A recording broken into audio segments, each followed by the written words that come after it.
नहमदुहु व नुसल्ली अला रसूलिल करीम अम्मा बाद फ़अऊज़ु बिल्लाहि मिनश शैतानिर रजीम बिस्मिल्लाहिर रहमानिर रहीम। अस्सलामु अलैकुम रहमतुल्लाहि व बरकातुहू। कैसे हैं आप सब? अल्लाह से दुआ है कि अल्लाह ताला सबको अपने घरों में अपनी हिफ्ज़ व अमान में खैर व आफियत से रखे, आमीन। पिछले सबक में हमने सूरह बकरा की आयत नंबर 170 तक पढ़ा था। आज इंशाअल्लाह ताला हम आयत नंबर 171 देखेंगे। तो अपना सबक शुरू करते हैं। रब्बि इश्रह ली सदरी व यस्सिर ली अमरी वहलुल उक़दतम मिन लिसानी यफ़क़हू क़ौली रब्बना ज़िदना इल्मा अल्लाहुम्मा फ़क़्क़िहना फ़िद्दीन इलाही आमीन या रब्बल आलमीन। सूरह बकरा है हमारी, आयत है 171 और पारा है हमारा दूसरा। व मसलुल लज़ीना कफ़रू कमसलिल लज़ी यनइकु बिमा ला यस्मउ इल्ला दुआअन व निदाअन सुम्मुन बुकमुन उम्युन फ़हुम ला याकिलून। जो लोग काफिर हैं इनकी मिसाल उस शख्स की सी है जो किसी ऐसी चीज़ को आवाज़ दे जो पुकार और आवाज़ के सिवा कुछ ना सुन सके। ये बहरे हैं, गूंगे हैं, अंधे हैं कि कुछ भी समझ नहीं सकते। अब यहाँ अल्लाह ताला ने मिसाल देकर हकीकत खोल दी है कि इन लोगों का हाल क्या है।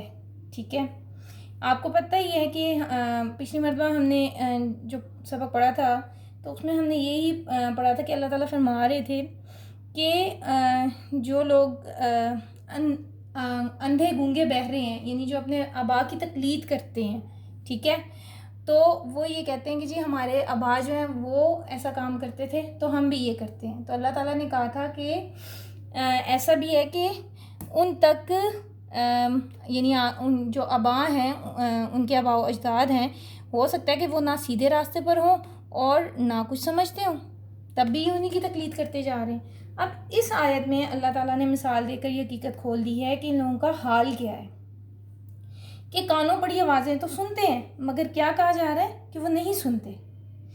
आपने अगर कभी किसी चरवाहे को देखा हो तो क्या होता है, वो जानवरों को हाँकने के लिए मखसूस आवाज़ें निकालता है, ठीक है, जैसे हु कुकू, और जो आवाज़ें वो निकालता है ना, तो जिस जानवर को उसने इस आवाज़ से हिलाया होता है, मानूस किया होता है, तो वो जानवर जो उस आवाज़ पर चल पड़ता है। ठीक है, इसी बात का यहाँ जिक्र हो रहा है कि इनको सिर्फ आवाज़ें सुनाई दी जा रही हैं, यानी they can listen the noises but not understand the words.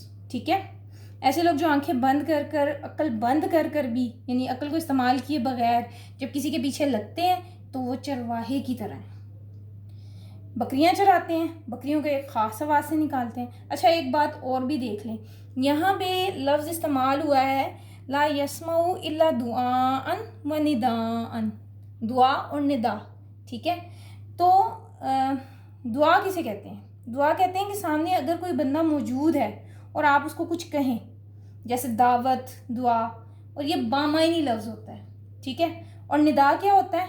ये बामायनी लफ्ज़ भी हो सकता है, यानी जैसे किसी को पुकारा जाए, और बेमायनी भी हो सकता है, मतलब चीखना, चिल्लाना, दरवाज़ों की आवाज़ें, हवा की सरसराहट, ये सब आवाज़ें ही हैं ना, लेकिन इनका कोई मायनी नहीं है।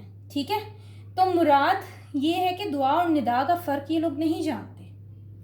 मसलन अगर आप कहें कि वो बकरी इधर आ, तो क्या वो आएगी? ये दुआ है। ठीक है, बमायनी अल्फाज का इस्तेमाल, ये दुआ है। लेकिन अगर आप कहेंगे ऊ तो वो आ जाएगी, ये निदा है।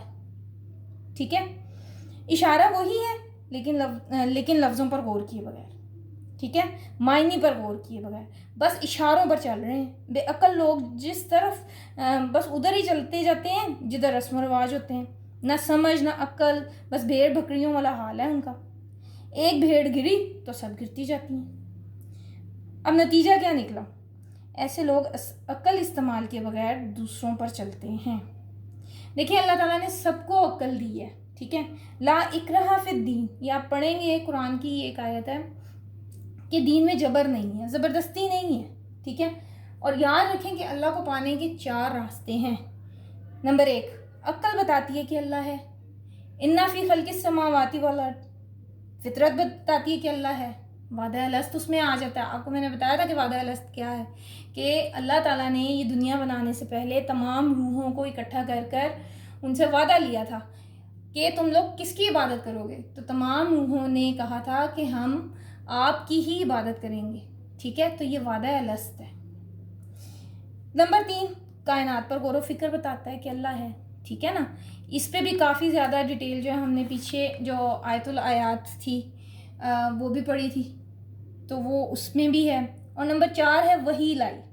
جو لوگ ان چاروں میں سے کسی ایک یا چاروں کو چھوڑ دیں، ٹھیک ہے، تو پھر وہ معاشرے کے پیچھے چلتے ہیں. اب یہ وحی لائی جو میں نے آپ کو بتایا نا چوتھا، اس میں قرآن بھی آ سکتا ہے، ٹھیک ہے، اور نبی کریم صلی اللہ علیہ وسلم کو جو اللہ تعالیٰ نے مختلف مقامات پر وحی کر کے مختلف جو احکامات ہیں، یا کہہ لیں کہ کوئی ایسی باتیں وحی کی، جیسے آپ کو شاید یاد ہو پیچھے ہم نے بیت المقدس کے بارے میں بھی پڑھا تھا کہ نبی کریم صلی اللہ علیہ وسلم جو ہے ان کو وحی ایک جلی تھی اور ایک وحی خفی تھی، ٹھیک ہے. تو اس میں یہی تھا کہ ان کے دل میں بات آ گئی تھی کہ انہوں نے بیت المقدس کی طرف جو ہے وہ منہ کر کے نماز پڑھی تھی، ٹھیک ہے. لیکن بعد میں اللہ تعالیٰ نے وحی جلی کے ذریعے، یہ جو قرآن ہے یہ وحی جلی ہے، اس کے ذریعے حضرت جبرائیل علیہ السلام کے ذریعے نبی کریم صلی اللہ علیہ وسلم کو بتا دیا تھا کہ اب آپ نے بیت اللہ کی طرف منہ کر کے نماز پڑھنی ہے، ٹھیک ہے. تو وحی الہی جو ہے اس میں قرآن بھی آتا ہے اور نبی کریم صلی اللہ علیہ وسلم کی سنت بھی آپ کہہ سکتے ہیں کہ وہ اس میں آتی ہے، جو باتیں اللہ تعالیٰ نے ان کے دل میں الہام کے طور پر ڈالی تھی. اب آگے دیکھتے ہیں، آج ہمارے بچے کیوں دوسرے معاشروں کے طریقوں پر چلتے ہیں؟ کبھی آپ نے غور کیا؟ اس لیے کہ ہم نے انہیں کبھی دین ہی نہیں دیا. آگے آپ سورہ اعراف میں اللہ رب العزت فرماتے ہیں، آپ پڑھیں گے یہ بات، کہ ایسے لوگوں کے دل ہیں مگر یہ اسے سمجھتے نہیں ہیں، آنکھیں ہیں مگر اسے دیکھتے نہیں ہیں، کان بھی ہیں مگر اسے سنتے نہیں ہیں، اور یہ لوگ چوپایوں کی طرح ہیں. یہ اللہ تعالیٰ خود فرما رہے ہیں، ٹھیک ہے، سورہ الانعام میں. پھر اللہ تعالیٰ کہتے ہیں غفلت میں پڑے ہوئے لوگ ہیں یہ، ٹھیک ہے. الانعام ہے، جانور بھی تو جانوروں کو تو بھی کچھ نہیں پتہ ہوتا نا. ابھی ہم نے پڑھا بھیڑ بکریاں جو ہیں ان کو کوئی فرق نہیں پڑتا. تو اسی طرح اللہ تعالیٰ کہتے ہیں کہ جن لوگوں کے دل ہیں مگر غور نہیں کرتے، آنکھیں ہیں مگر دیکھتے نہیں، کان ہیں مگر سنتے نہیں، تو اللہ کے نزدیک یہ صرف چوپایوں کی طرح ہے. الانعام ہے. اسی طرح سورہ جمعہ میں بھی آپ یہود کے علماء کے بارے میں پڑھیں گے کہ ان پر تورات ایسے لاد دی گئی تھی جیسے بوجھ ہے. گدھے پر بوجھ لاد دیں آپ، چاہے کتابوں کا ہو چاہے نمک کا ہو، اس سے اس کو کوئی فرق نہیں پڑتا، ٹھیک ہے. تو وہ لوگ جو عقل اور شعور استعمال نہیں کرتے نا، ان کا علم ان کے اوپر ایک بوجھ ہی ہوتا ہے. تو اللہ تعالیٰ سے دعا ہے کہ اللہ رب العزت آپ کو اور مجھے عقل استعمال کرنے والا بنا دے، آمین. اچھا، اب ایک اور آخری بات کہ اس آیت میں آپ کے میرے لیے عمل کی کیا بات ہے؟ بغیر عقل استعمال کیے بغیر کبھی کسی کے پیچھے نہیں چلنا، ورنہ سیدھا کھائی میں گریں گے. یہ بات آپ لکھ لیں. اور جب تک عقل استعمال نہیں کریں گے آپ دوسرے کے نقش قدم پر ہی چلیں گے.